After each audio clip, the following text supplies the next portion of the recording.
Coming up on Network Africa,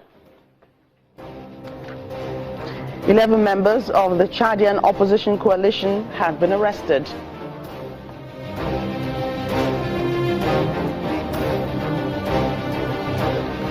In an extraordinary coincidence, a 4-year-old migrant girl is reunited with her mother.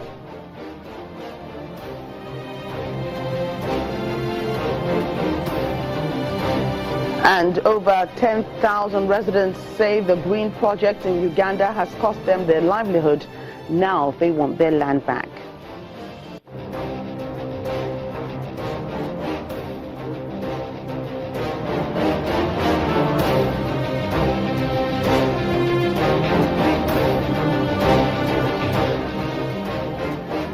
Thank you for joining us. I'm Joker Rogers. 11 members of an opposition coalition in Chad have been arrested on charges of allegedly trying to organize an anti-government protest. The authorities banned the demonstration that was due to take place on November the 17th. All those arrested are part of the new Opposition for Alternative and Change, which has been campaigning against austerity measures in Chad. FONAC lawyer Alain Kagombe says that they were arrested when police raided an opposition meeting. President Idris Deby came into power in 1990 after toppling Hissène Habre. He won a 5th term in April 2016 after elections that opposition said were marred by fraud. Well, at least 38 inmates have been charged in an Ethiopian court with causing a fire that led to dozens of deaths of fellow prisoners in September. Authorities say more than 20 inmates died when the fire broke out. Details of what exactly caused the fire at the prison in early September remain scarce, but the charges against the prisoners contradict earlier accounts by the authorities. At the time, the government said 23 inmates had died of suffocation. The charge sheet says the dead prisoners were beaten before being burnt to death. The 38 inmates have further been charged with incitement and trying to recruit other prisoners to join banned groups, including the Somali Islamist militant group Al-Shabaab.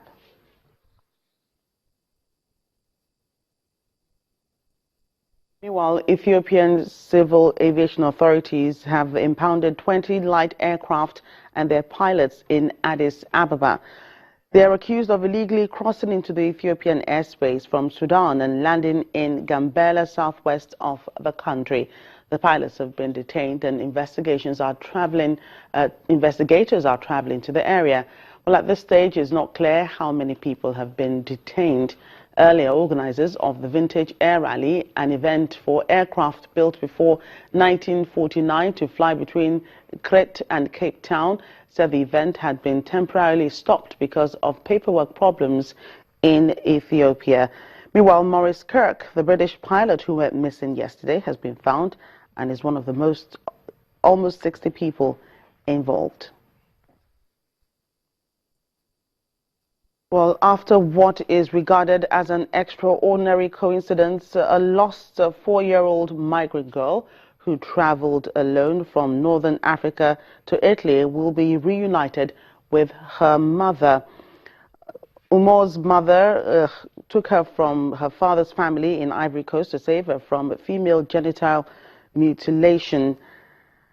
But the pair were separated when Umor's mother left her with a friend in Tunis to fetch things from the home. When the friend had an opportunity to travel to Italy, she took Umor with her, but then left the girl alone.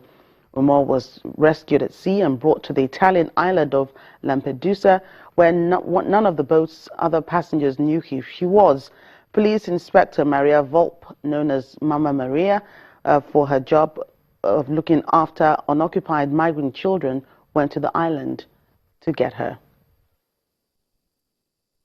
African Union Commission Chair Nkosazana Dlamini has called on African and Arab member states to work together in line with the principle of self-determination to solve disagreements over Western Sahara. This statement follows a mass walkout at yesterday's Africa-Arab Summit in Equatorial Guinea's Malabo city. Morocco, which was de facto control over Western Sahara, objected to the presence of a delegation from the Polisario Front, which wants independence for the territory. The Moroccans were followed out by 7 Arab nations and Somalia. Morocco wants to rejoin the AU, which recognizes the Polisario, a declared Sahrawi Arab Democratic Republic, as an independent state. Well, about 30 people have been killed in an ethnic conflict between 2 communities in eastern DR Congo's Tanganyika region. Villagers fleeing the 21 November attack blamed the violence on members of the TWA ethnic group, also known as Pygmies, who use bows and arrows to attack Muswaki village inhabited by ethnic Lubas. The village is situated 70 kilometers to the west of Kalimi, that's the region's main town. A primary school head teacher says some victims fled into the forests with poisoned arrows lodged in their bodies. Separately, 2 UN peacekeepers from Benin sustained arrow wounds during an attack on the UN Refugee Agency convoy by armed Luba fighters. International rights group Amnesty International has accused security forces in Nigeria of allegedly killing at least 150 members and supporters of the pro-Biafran organization, the Indigenous People of Biafra, IPOB. The group, in a statement today, also claims that hundreds of IPOB members were injured during non-violent meetings, marches and other gatherings. It adds that the killings occurred between August this year and now with hundreds also arbitrarily arrested by agents of state. We are concerned about the increasing militarization of routine policing functions because we think it is creating a lot of scope for the Nigerian army to be killing, what we will consider killing at will, of innocent people, of people who hold dissenting voice. And we are also particularly concerned that out of the 36 states in Nigeria, the military is currently deployed in 30 of those states. And the increasing military presence in the states across Nigeria is in itself something that should raise concern for ordinary Nigerians and for everybody involved in ensuring that human rights are respected, protected and fulfilled. And we think that the current level of the use of military as the first point of call to address peaceful processions, peaceful gatherings and demonstrations is something that the Nigerian government has to stop. Because one, it gives the army what they consider as carte blanche excuse for killing innocent people, because the army is trained to kill and not to police processions or protests or demonstration. They are trained to eliminate whoever they see as the enemy.